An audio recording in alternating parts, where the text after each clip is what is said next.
tienen un nombre bien conocido. El presidente de la República, el general Vignoni, y el entonces comandante en jefe del ejército, el general Nicolaides. Ir a una guerra es una locura, es algo desquiciante para cualquier ser humano. Ahora, ir a una guerra sabiendo que uno además la va a perder es... ¿Cómo me lo describe? Me permito sintetizarla en una frase dura, pero por respeto a los soldados que tuve y a todos los que... Uno de ellos está acá. Fue una causa justa en manos bastardas. Porque el objetivo para mí era, si se tenía éxito en esa ocupación, prolongar esa sangrienta dictadura. Descríbame a Margaret Thatcher. La Thatcher, que tenía poca popularidad, totalmente alicaída, le venía bien una guerra.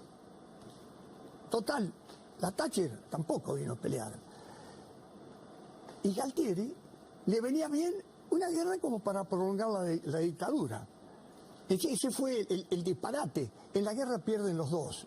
El vencedor también pierde. Estamos con Esteban, gracias por estar hoy. Gracias por recibirnos. Siempre es muy emocionante.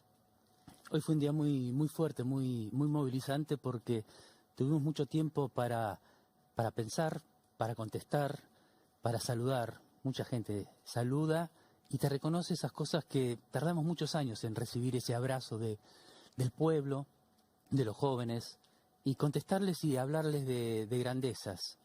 La miseria ya pasó a un segundo plano, por suerte, y Malvinas hoy es grandeza y es futuro, fundamentalmente. Hablas como en plural, ¿no? Gracias por recibirnos. Como que cada uno, cada combatiente... habla en plural, ¿no? Como que son todos. El campo de batalla te enseña eso. ¿Qué es la vida? Claro. Lo importante es trabajar en equipo y confiar en tu compañero y un líder que tengas y la mano de Dios que te acompaña y la familia que te alienta a 2000 kilómetros de distancia. Y cuando los que volvimos y pudimos rehacer nuestras vidas y encontrarle un sentido al estar con vida, encontrás que tus compañeros, que por ahí no los conocía antes, te abrazás como si fuera tu hermano, y es tu hermano. Porque los veteranos de guerra nos sentimos hermanados cuando sentimos la causa como la vivimos en un campo de batalla. Fueron extremas necesidades que hemos tenido durante mucho tiempo y pudimos sobrevivir a eso, sobrellevarlo. Por eso de ahí en más la vida la mirás desde otra perspectiva y la entendés. Qué parecido si yo, en vez de poner que sos un excombatiente de Malvinas, pusiera dentro de unos años, atravesó el coronavirus, vivía en España y sobrevivió. Digo, ¿no? Son batallas, son guerras, sí. Una con un enemigo enfrente y otra con un enemigo invisible, pero finalmente Dios, la conexión con uno, el amor al prójimo. Sí. Qué gran enseñanza, ¿no? Que esté pasando esto en el mundo y que hoy, en este aniversario, estés acá y nos des esta lección de vida, ¿no? Humildemente, tomalo bien, como esta cosa de... Qué impresionante lo que me está contando, lo que decía recién Insaurralde, lo que decíamos el lunes, lo que vemos en Europa, en Ecuador, en Estados Unidos, la muerte, la vida. ¿Olías la derrota en ese momento cuando fuiste? Yo le decía que no hay nada más absurdo que ir a una guerra y mucho más cuando uno sabe que la va a perder. ¿Ustedes tenían cuántos años? ¿Qué edad tenían? 19. 19 años. ¿Qué recordás de ese momento con 19 años? Todo. Todo. Todo. Recordás todo y... a ver, la guerra es una estupidez que inventó el hombre hace miles de años para conquistar lo que quisiera. Pero cuando vos estás con esa edad, tenés mucha inocencia o muchas ganas de vivir. Y eso lo hacíamos nosotros. O sea, nosotros nos apoyábamos mutuamente y no se pensaba en la guerra. Se escuchaba la guerra, se vivía la guerra. Pero teníamos 19, 20 años. Mi sargento, Manuel Ángel Villegas, tenía 23. Mi teniente primero tenía 33. Todos con familia, compartíamos los pozos. Vivir en un pozo es lo más deprimente que podés llegar a sentir. Pero nos divertíamos. ¿Cómo lo hiciste vos? Mirá qué bien, le puso un asiento, le puso un estante y empezábamos a pasar los días. Aprendimos a rezar, aprendimos a encontrar a Dios en la trinchera. aprendimos a recibir esas cartas que nos han mandado chicos, infinidad de chicos de las escuelas, con un dibujito, aguante soldado que estamos con vos. Y eso te levanta el espíritu. Entonces cuando entramos en combate, que fue la noche del 13 de junio, teníamos una fortaleza espiritual, grupal, de liderazgo, que nos llevó a decir, vamos adelante. Nuestro sargento, que iba adelante nuestro, subiendo al monte, nos decía, acuérdense lo que hablamos, nos vamos a enfrentar con un gigante y tenemos que pegar de la mejor manera que podamos. Dios va a decidir quién vuelve y quién se queda. De 90 soldados que subimos, de la compañía A del Regimiento 3 de Infantería, 4 quedaron en el campo de batalla, 27 quedaron heridos, y los tuvimos que cargar. Y Dios decidió. Y a esos 4, más 645 más, les debemos el agradecimiento. Porque esos papás, esos hermanos, esos hijos, hoy son muy pocos los programas donde se habló de Malvinas. No se cantó el himno a las 12 de la noche en las cadenas de televisión. Entonces decimos, ¿y esos que murieron en vano? No, son nuestros héroes, son los héroes de la patria. Lo mismo que cuando se conquistó, cuando nació nuestra patria. Esto fue la misma, fue recuperar nuestro territorio. Ellos venían a seguir negociando o a seguir robándonos. Nosotros fuimos a recuperar nuestra casa para todos los argentinos. Entonces, eso es lo que nosotros todavía, en lo que es educación, nos enseña. Todavía te hablan de las víctimas de la dictadura, lo pobrecito, lo que mandaron a los pobres chicos. Eso ya pasó. Eso les enseñaron a nuestros hijos durante 20 años. Mis hijos no sabían de mí lo que yo había vivido hasta hace 4 años. Porque yo no hablé por 20 años. Porque no había una escucha. No había quien se sentara. Contame qué pasó. Ay, qué duro además, porque pienso que con lo difícil que fue que no pudieras hablar con tus hijos.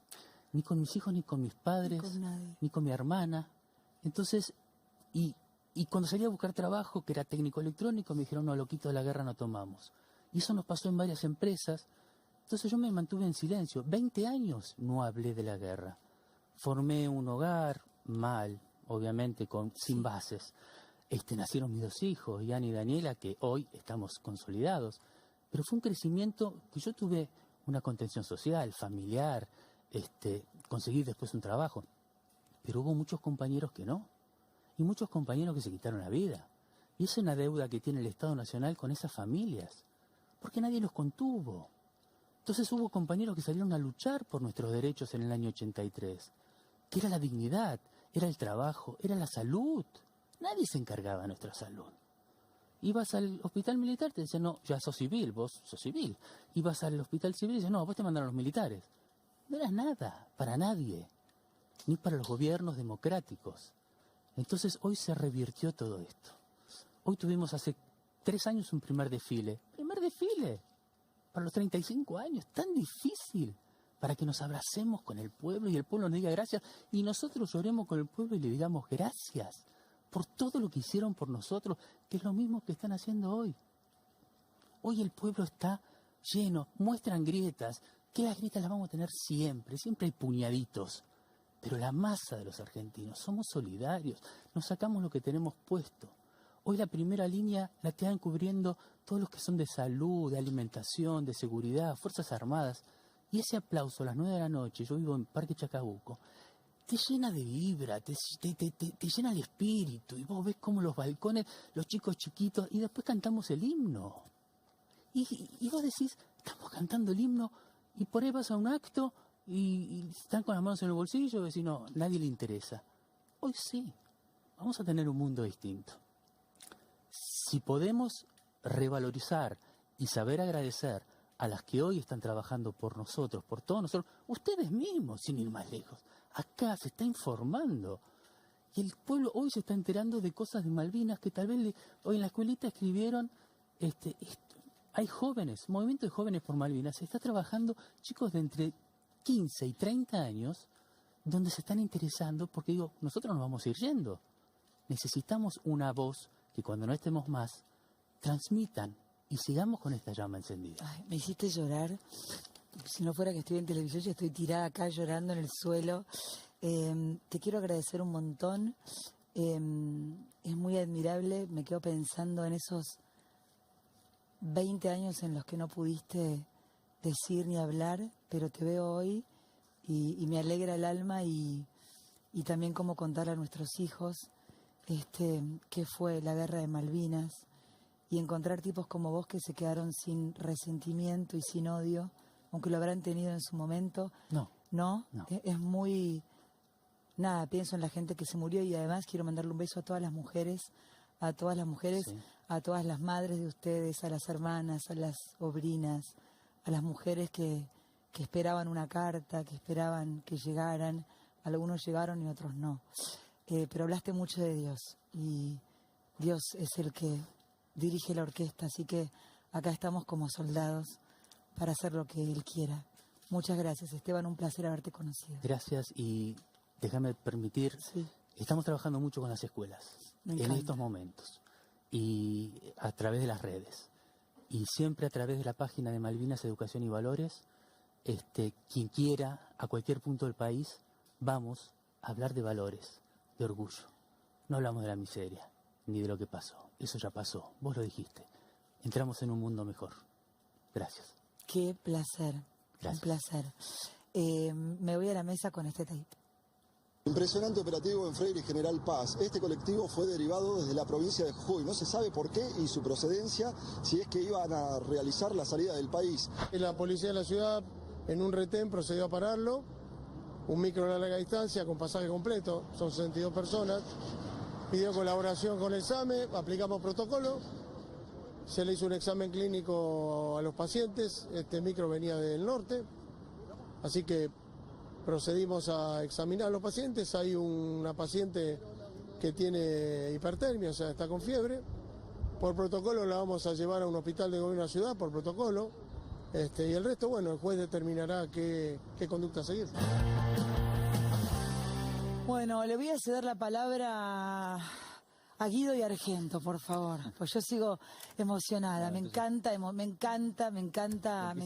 gente como Esteban. ¿La dama o ya quedó en desuso eso? Si no arranco yo. El que tenga más power para Sí, quedé más pensando power. en lo que dijo Esteban, porque esta semana justamente pensé mucho en Malvinas y me acordaba, te voy a spoilear un libro, Iluminados por el Fuego, de Edgardo Esteban, que hoy es director del Museo de Malvinas.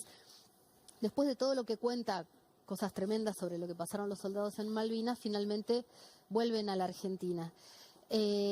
Cuando le avisa a la mamá que va a llegar a su casa, él imagina que todo el barrio lo va a estar esperando, como muchos soldados que fueron y sobrevivieron.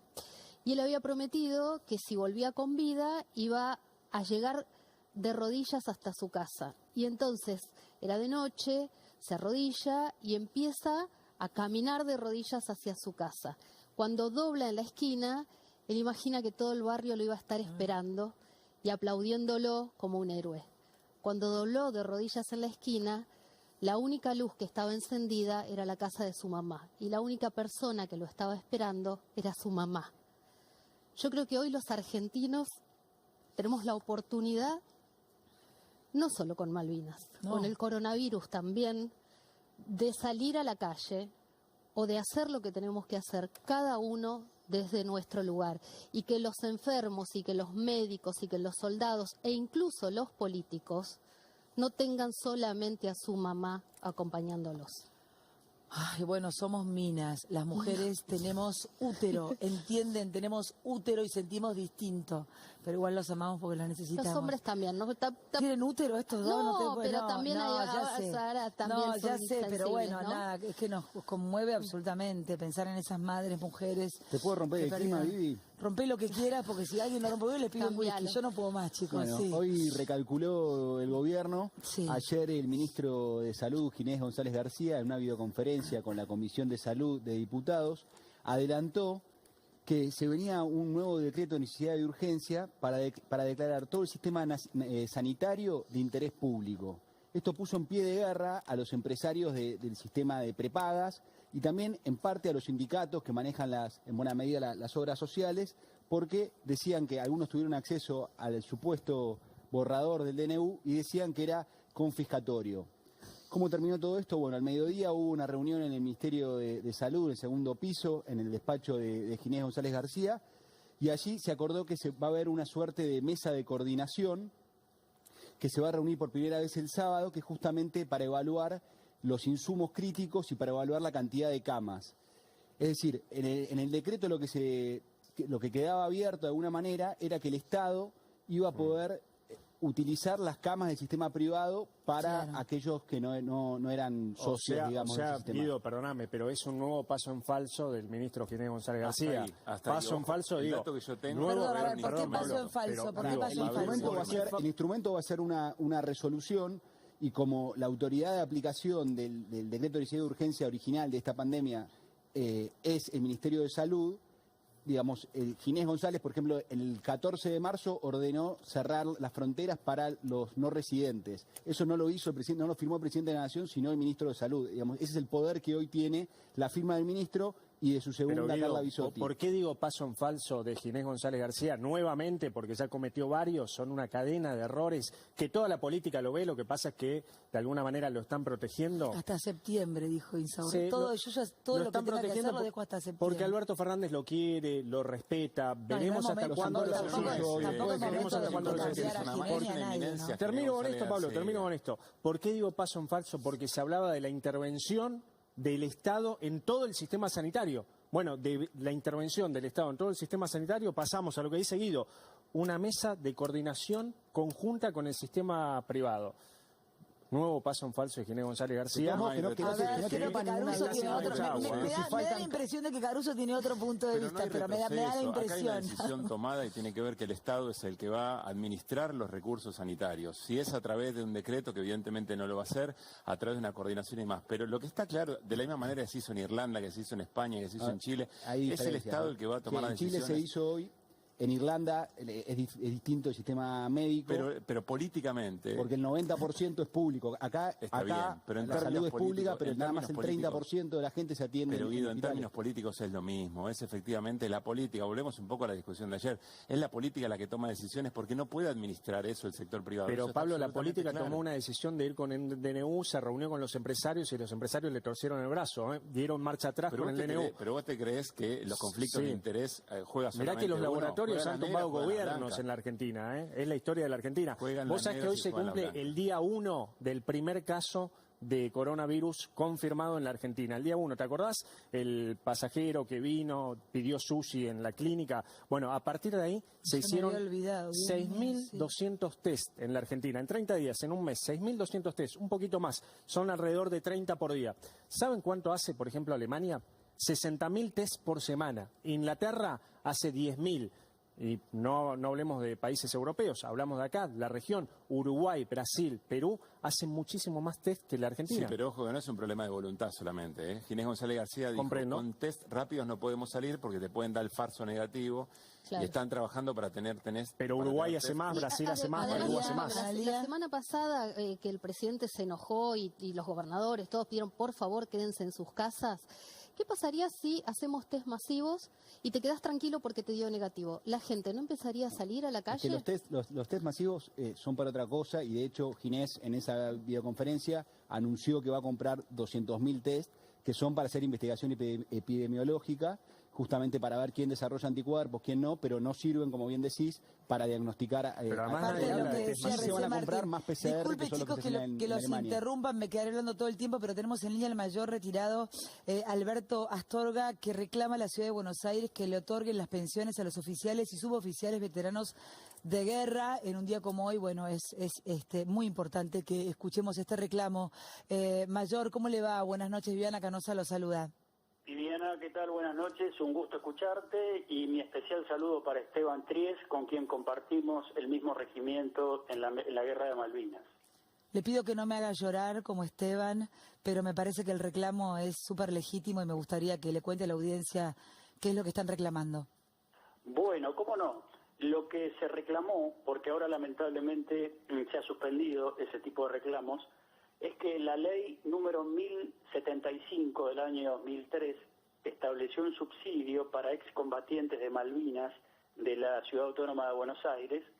El artículo número 2, el inciso B, dice que el personal de oficiales y suboficiales de las Fuerzas Armadas, que sean veteranos de Guerra de Malvinas y de Fuerzas de Seguridad también, que que estén en retiro, o jubilados, digamos, y tengan una jubilación o un haber de retiro, no les corresponde este beneficio.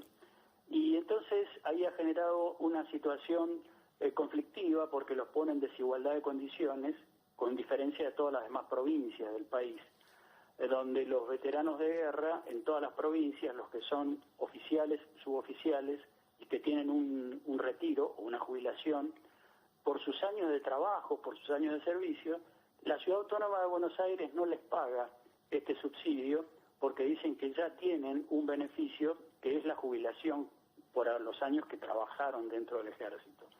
Entonces ahí tuvimos un problema. ¿Y qué pasó con el gobierno de la ciudad? Que quiero aclarar que el gobierno ha otorgado muchos beneficios a los veteranos y han sido bienvenidos.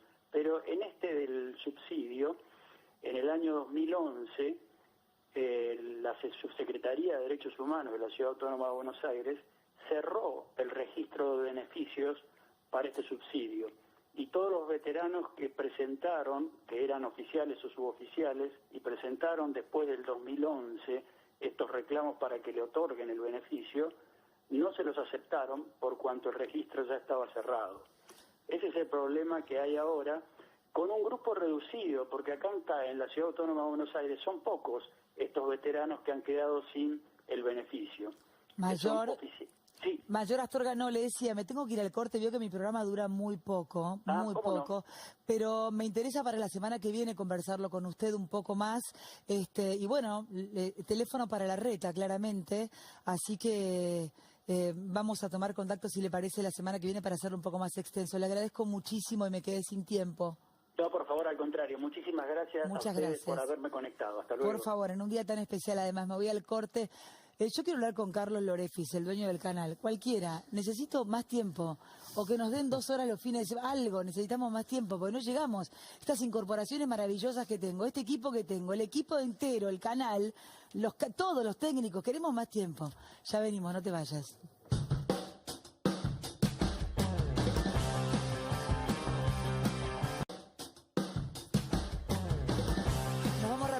Ya llega Tele9, un beso a toda la gente de Tele9, que Dios los bendiga y después del programa de hoy, que Dios nos ilumine y a todos ustedes. Gracias por acompañarnos. Hasta mañana.